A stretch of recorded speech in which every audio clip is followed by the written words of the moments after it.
Bismillahirrahmanirrahim. Assalamualaikum warahmatullahi wabarakatuh.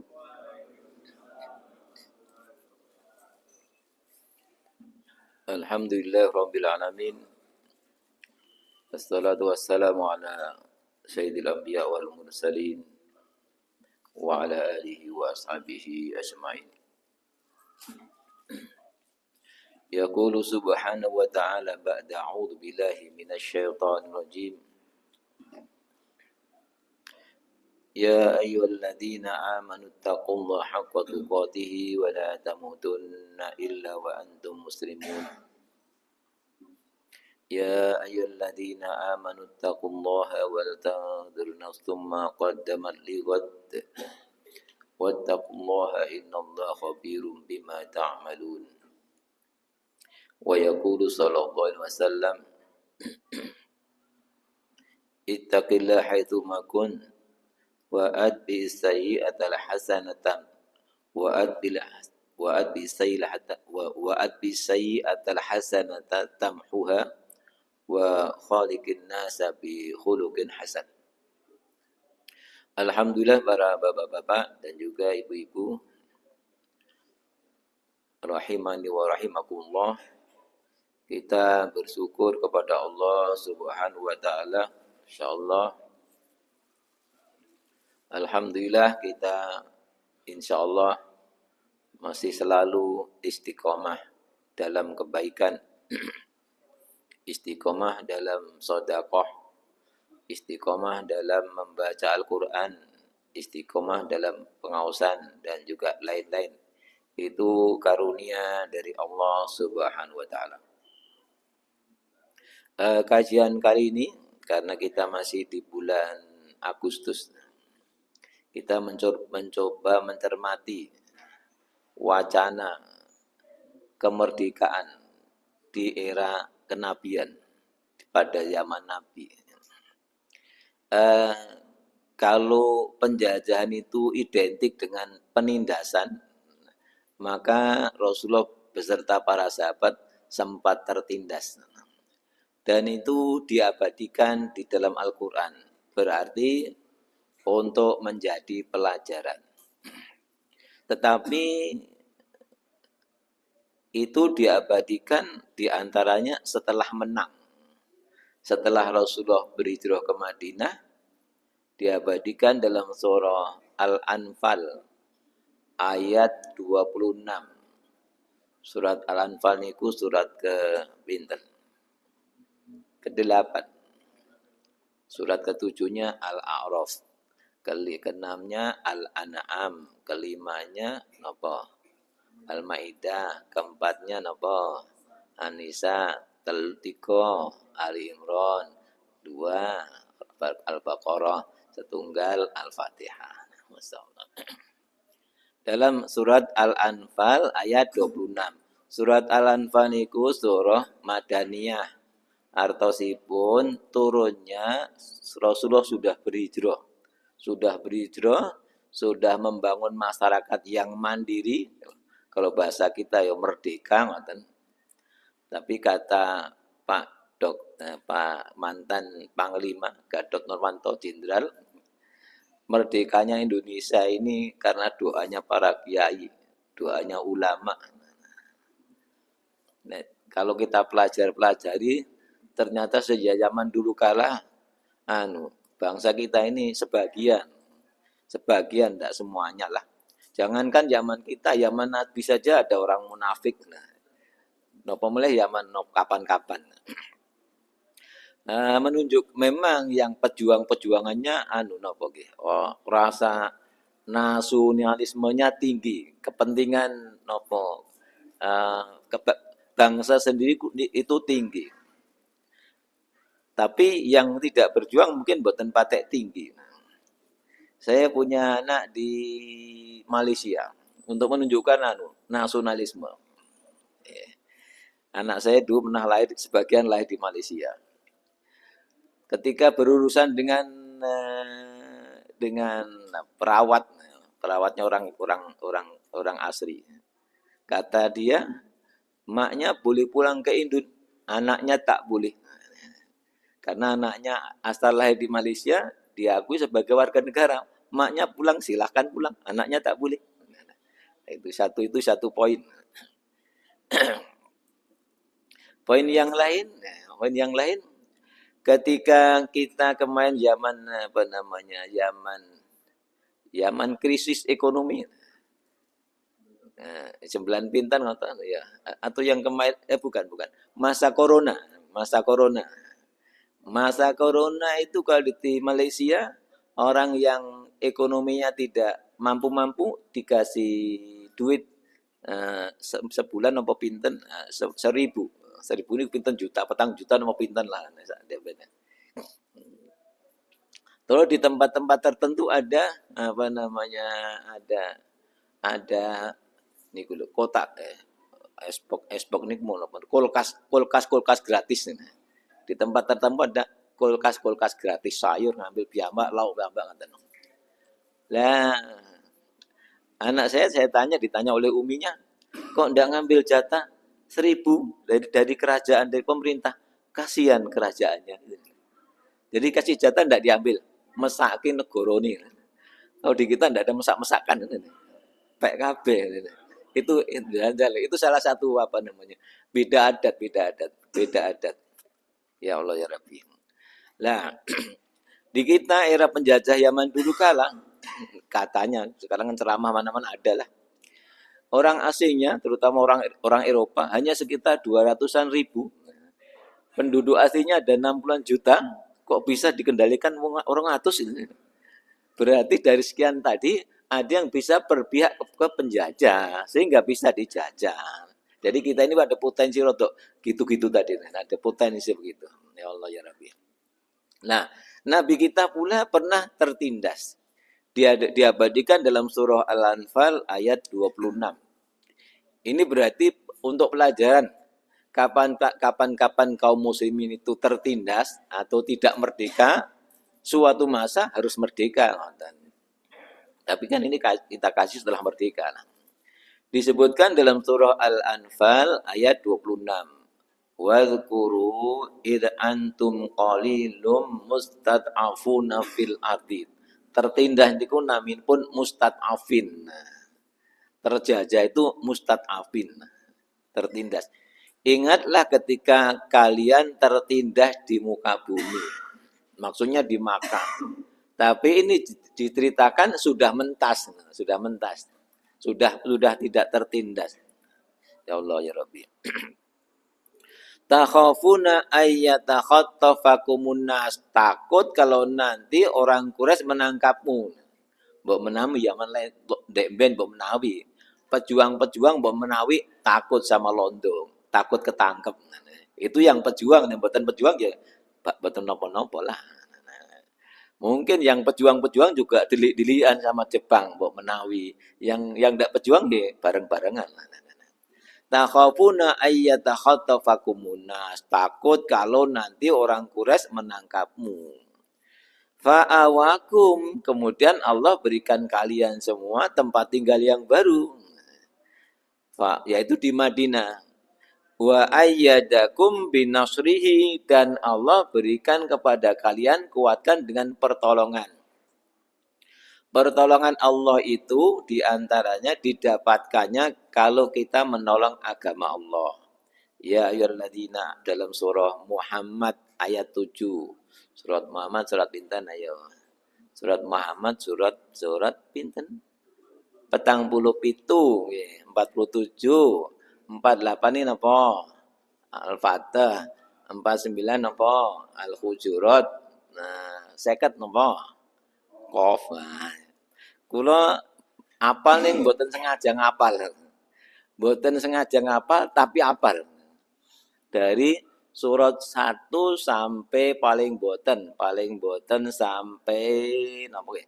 1 niku napa to? Fatihah sampai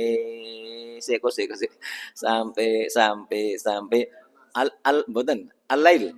Asyams niku urut kula apal. Tapi dari asyams ad-duha dumugi anas boten apal. Dereng. Dek ben pun apal dek ben. Saniki dereng. Kenapa apal? Soalnya tahun 2019, nah ini tahun pinten iki? Oh, 26. Nah, 2019 semua awal-awal surat kula hafal kabeh. Awal tok. Halaman pertama tok. Nah, terus 2020 semua awal juz, halaman pertama tok nih. Kula hafal kabeh, halaman pertama tok. Nah, akhirnya urutan apa lama-lama. Nah, tapi yang juz 30 mboten hafal urutnya ya Allah. Nah, cerita napa no? Ya. Surah Muhammad ayat 7. Ya ayyuhalladzina amanu in tansurullaha yansurkum. Kalau kalian menolong agama Allah, Allah akan tolong. Kalau kita ngurus pengajian, Allah akan tolong. Kita ngurus dakwah, Allah akan tolong. Kita urus Islam, baik bidang sosial, bidang politik, ten Palestina bidang militer. Asal mengurus Islam, Allah mesti tolong. Nah, Rasulullah dan para sahabat kan orang yang paling mengurus Islam. Orang yang paling menolong agama Allah. Maka wa ayyadakum binasrihi. Allah berikan kekuatan dengan pertolongannya. Wa razaqakum minat thayyibat. Allah berikan rizki yang baik-baik. La'allakum tashkurun. Mudah-mudahan bersyukur. Jadi menang, merdeka, berjaya itu untuk disyukuri. Disyukuri. Bersyukur niku kali meluruskan iman sama taat kepada Allah niku bersyukur. Mboten bersyukur niku kali berbuat syirik kalih maksiat niku namanya ndak bersyukur. Kalau misalnya di rumah kita bersyukur tapi di masyarakat bermaksiat niku mboten bersyukur. Di rumah di masjid kita bersyukur tapi nanti di kantor pemerintahan korupsi yang mboten bersyukur niku kufur nikmat. Nah, kemudian yang perlu kita cermati Islam kita ini mendidik orangnya berpikir jauh, visioner, berpikir jauh. Itu ditanamkan sejak Rasulullah masih di Makkah. Masih tertindas, masih lemah, koyok-koyok terjajah ibarat gitu. Sudah diberi pandangan jauh.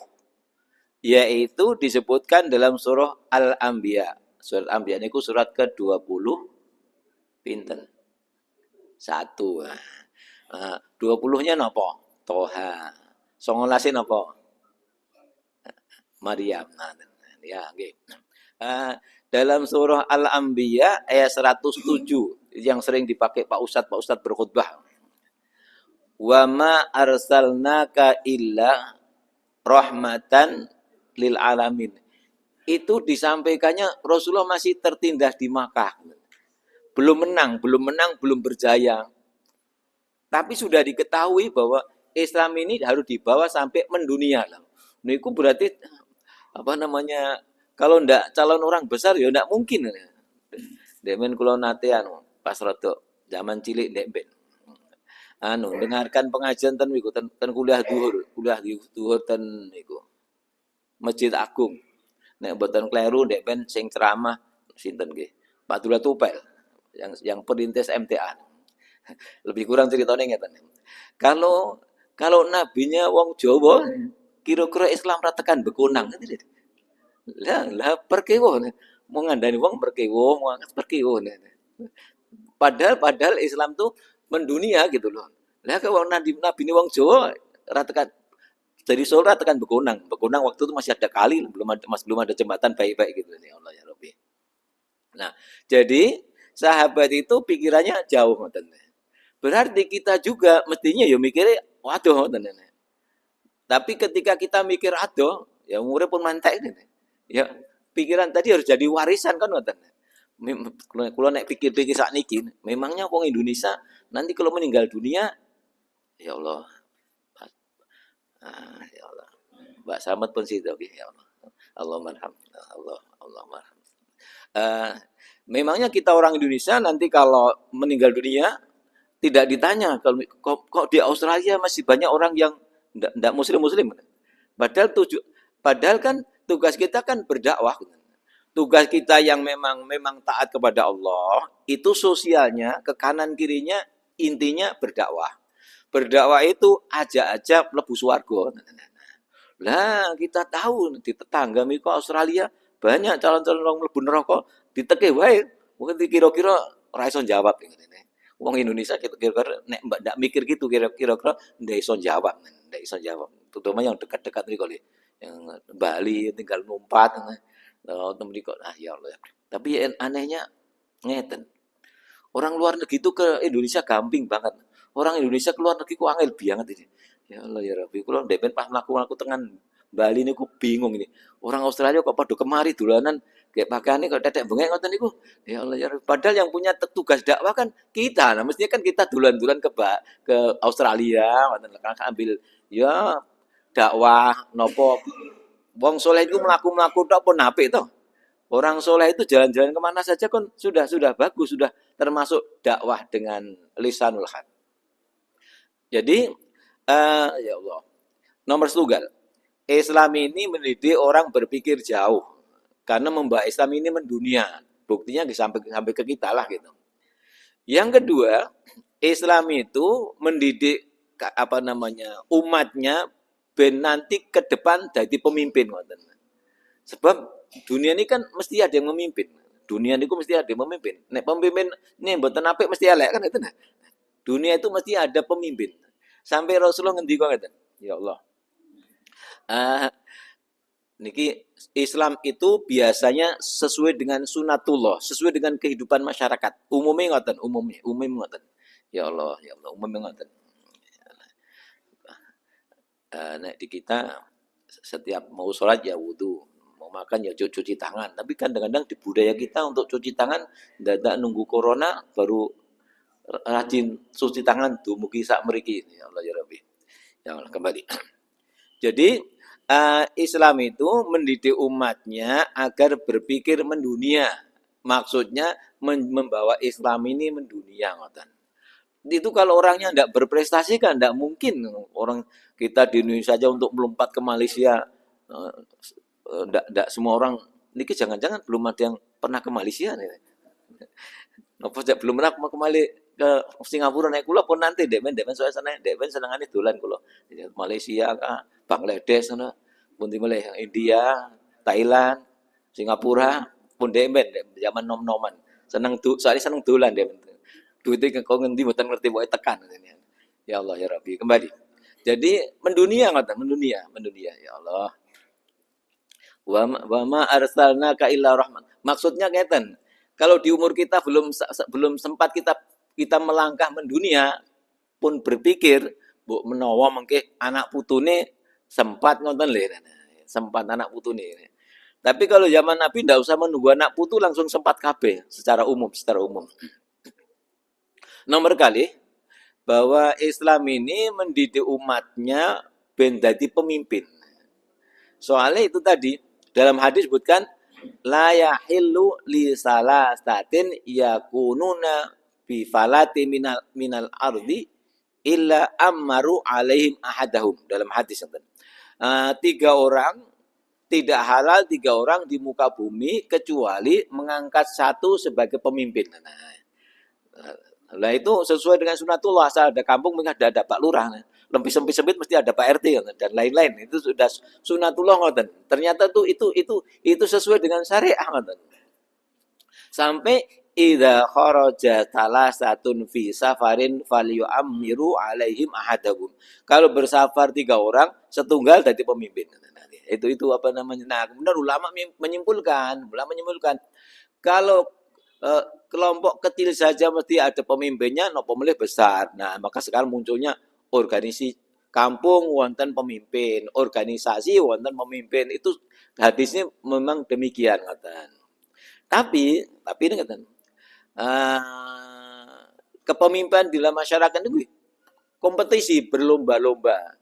Lah mungkin nek sing zaman Nabi ketika Rasulullah hijrah ke Madinah niku Madinah sudah ada komunitas, sudah ada penduduk yang lebih dahulu. Penduduk Arab, yaitu nanti yang ikut Islam jadi Ansor. Tapi penduduk yang non-Arab, orang-orang Yahudi di pinggir Madinah. Dan itu kan sama-sama bersaing.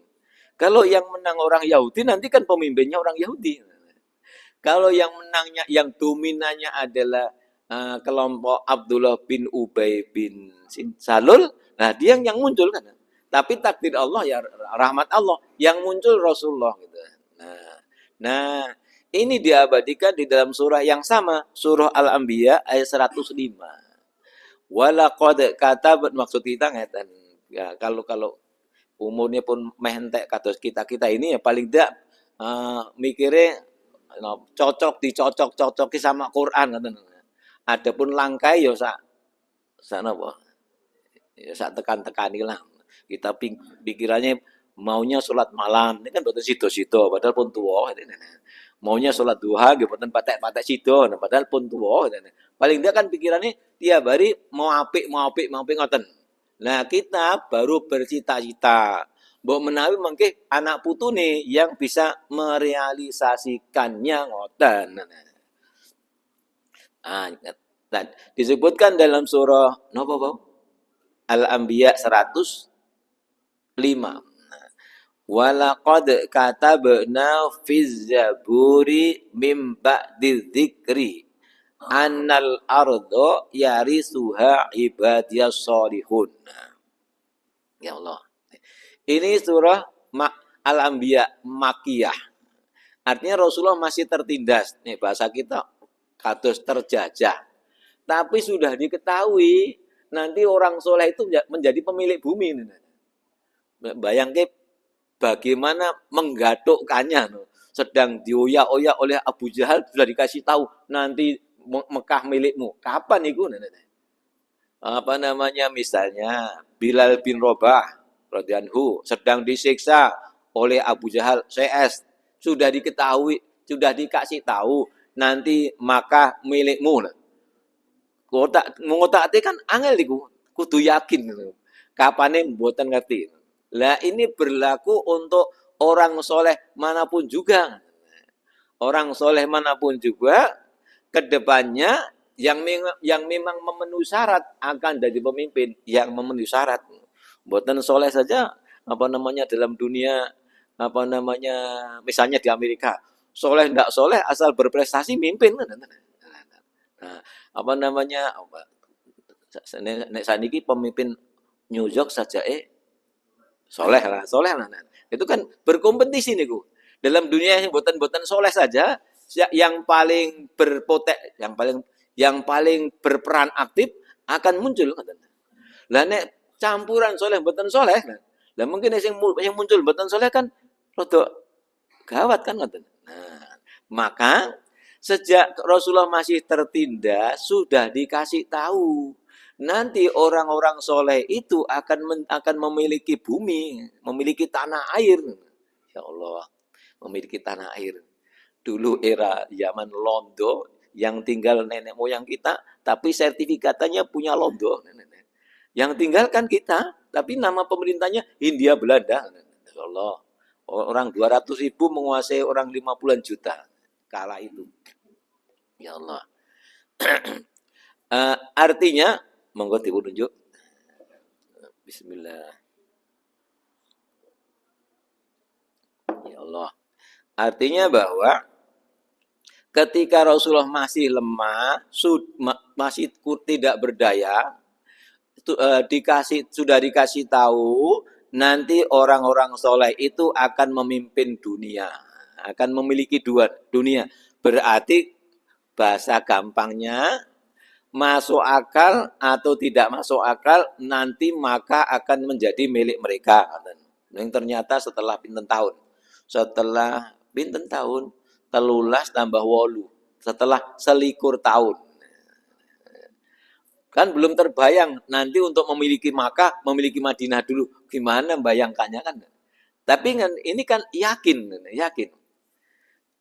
Berarti untuk kita juga kalau mau berlomba, yang buatan berlomba ya buatan lah. Orang-orang soleh kita pada waktunya juga akan bermunculan dari presiden sampai RT. Pada waktunya lah, asal mau berusaha. Kok mau berusaha? Soalnya Allah ngendika, innallaha la yughayyiru ma biqaumin hatta yughayyiru ma bi anfusihim. Allah tidak akan merubah suatu kaum sampai kaumnya itu merubah dirinya sendiri. Kalau orang soleh mboten purun dadi pemimpin ya orang mungkin tahu-tahu muncul wong soleh dadi pemimpin. Berarti kan harus berusaha sami. Kalau orang soleh tidak mau kerja tenanan ya tidak mungkin tahu-tahu jadi saudagar pripun. Orang soleh mboten purun sinau tenanan ya mboten mungkin terus jadi profesor, kecuali profesor hadiah lah. Tapi kan mboten mungkin kan. Nah, sampai ngeten ya Allah. Rasulullah memberikan rambu-rambu tentang perjuangan. Jahidul musyrikina bi amwalikum wa anfusikum wa alsinatikum. Sebab zaman Nabi niku zaman perjuangan, zaman Nabi. Baik berjuangnya bentuknya dakwah, nopo bentuknya perang. Tapi perjuangan itu awalnya wujudnya dakwah, awalnya. Apa namanya? Itu disebutkan di dalam surah Al-Furqan. Surah Al-Furqan surat pinten nggih? Surah Al-Furqan. Surat pinten nggih? Selawe. Ayat selawe ayat 52. Ya. Ya. Wala tutil kafina wajahidhum bihi jihadan kabiro. Berjihadlah untuk menghadapi orang kafir dengan Al-Quran jihad yang besar. Berarti berjuang itu yang pertama pada zaman Nabi bagaimana menerangkan Quran. Tapi dalam hadis disebutkan yang lain dalam hadis. Al-mujahidu man jahada nafsahu fi ta'atillah. Mujahid itu pejuang itu adalah orang yang bisa menundukkan dirinya untuk taat kepada Allah, itu pejuang. Nah, kalau misalnya keluarnya pejuang tapi sholatnya malas-malas kan buatan patek pejuang, melawan dirinya buatan kuat kan, misalnya gitu. Nah, jadi sudah disebutkan apa namanya di dalam surah tadi, surah Al-Anbiya ayat 105 bahwa orang-orang soleh pada waktunya akan memiliki bumi pada waktunya. Takdir Allah. Ini disebutnya masih di era Makkah. Di era Makkah pula diberi cerita. Cerita itu ada dalam surah Al-Jasiyah. Surah Al-Jasiyah surat ke-45. Ayat 16. Cerita tentang Bani Israel. Ringkasipun ngeten. Islam itu memang untuk diri kita tok, asale ngoten asale. Tapi kalau kita supaya kita ini apa namanya sangunya adalah menghadap Allah itu banyak, terangkan Islam. Jadi asalnya kita berislam sendiri tok itu sudah istimewa. Rasul amri al-Islam, man aslama salima. Pokok persoalan mlebu Islam, sing sapa Islam selamat. Jadi asalnya untuk sendiri-sendiri. Tetapi agar bekal kita ini kehadap Allah itu lebih komplit, nah maka kerja sosialnya adalah apa namanya berdakwah. Ya Allah karim, berdakwah. Ya Allah. Walaqad disebutkan dalam surah Al-Jasiyah ayat 16, walaqad ataina bani Israila al-kitaba wal hukma wan nubuwata, sampai kita sampaikan ke situ. Telah kami berikan kepada Bani Israel, pengikut nabi-nabi dulu, disebutnya saya sebutkan di 3 saja dulu. Pertama, kitab suci, yang 2 kekuasaan, yang 3 kenabian. 3-tiganya istimewa. Kitab suci, panduan mlebu swarga. Nah, kekuasaan, kesempatan untuk menegakkan kitab suci, bukan menang, mimbar, kesempatan untuk nopo? Nerangkan kitab suci kan katanya. Podium kesempatan untuk menerangkan kitab suci. Memangnya kitab suci diterangkan tok. Kalau kitab suci itu hanya untuk diterangkan tok, cukup mimbar, cukup podium, cukup madrasah kan katanya. Tetapi apa namanya? Bagian-bagian kitab suci tertentu perlu ditegakkan utuh. Nah, ketika ditegakkan utuh itu tidak mungkin pakai mimbar tok. Tidak mungkin pakai madrasah tok. Tidak mungkin apa namanya pakai perguruan tinggi mawon. Terus madrasah nggih nopo? Untuk mencetak kader. Kan ngoten. Pondok nggih nopo? untuk mencetak kader. Perguruan tinggi nggih napa? Untuk mencetak kader. Nek wis dadi nggih napa? Kalau sudah jadi untuk memimpin masyarakat. Nah, bahasa kula, the big problem is, problem besarnya ada nek cetakannya keliru pripun. Ya Allah ya Rabbi. Nah, maka disebutkan, nah Bani Israel dulu sudah diberi kitab suci, kemudian diberi kekuasaan, al-hukma, wa nubuwata, diturunkan nabi-nabi, kitab sucinya ada, pembimbingnya ada. Niku ndek. Zaman kita sudah ada nabi, adanya pewaris nabi.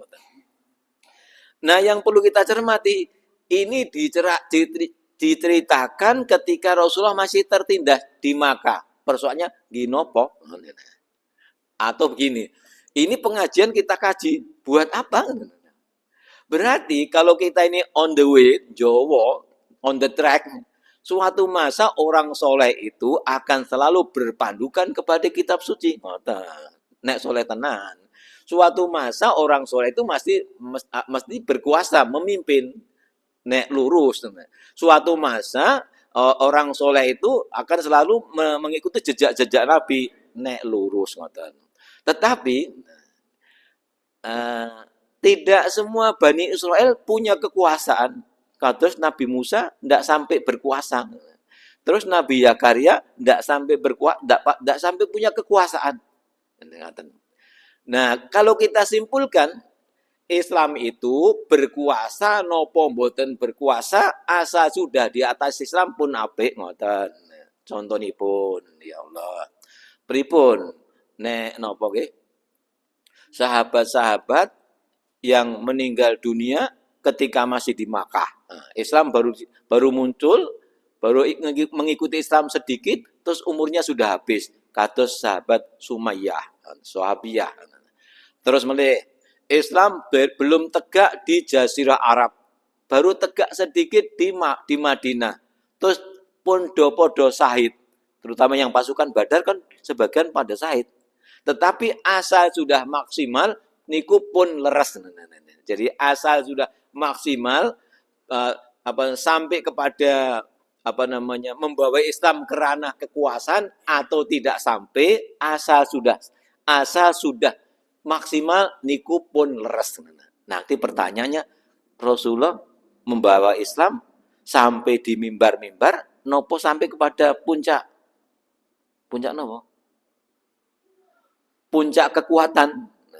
Nah, niku takdir Allah, perjalanan Rasulullah dapat dua-duanya. Ya, seperti perjalanan Nabi Zakaria, seperti perjalanan Nabi Musa, tapi juga seperti perjalanan Nabi Dawud. Tapi juga seperti perjalanan Nabi sinten melih?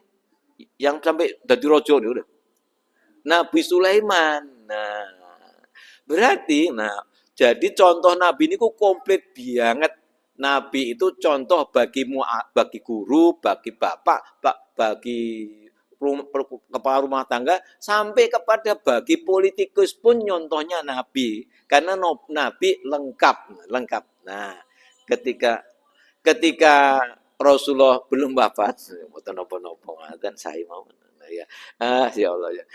Jadi ini masih tertindas sudah diwacanakan suatu masa orang soleh itu merdeka kan. Ya Allah. Niku Indonesia merdeka tahun pinten to? 45. Tahun 45 pun digagas oleh niku pengarang nopo. Pengarang lagu syukur niku. Sinten? Tuh jenengan kudu nasionalis ini. Hamutohar. Al-Habib Husain Al-Habib Syarif Syed Husain Mutahar. Itu sudah menulis tahun lagu syukur tahun 44 sudah membahas merdeka di situ. Padahal merdekanya tahun 45. Tapi sudah dipikir tahun 44.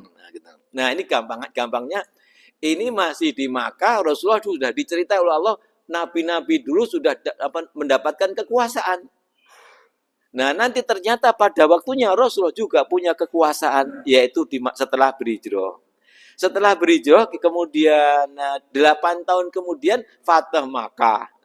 Nah, kemudian ketika Fatah Makkah, Rasulullah kaum muslimin di samping punya nabi, punya kitab suci, sama punya kekuasaan. Ini.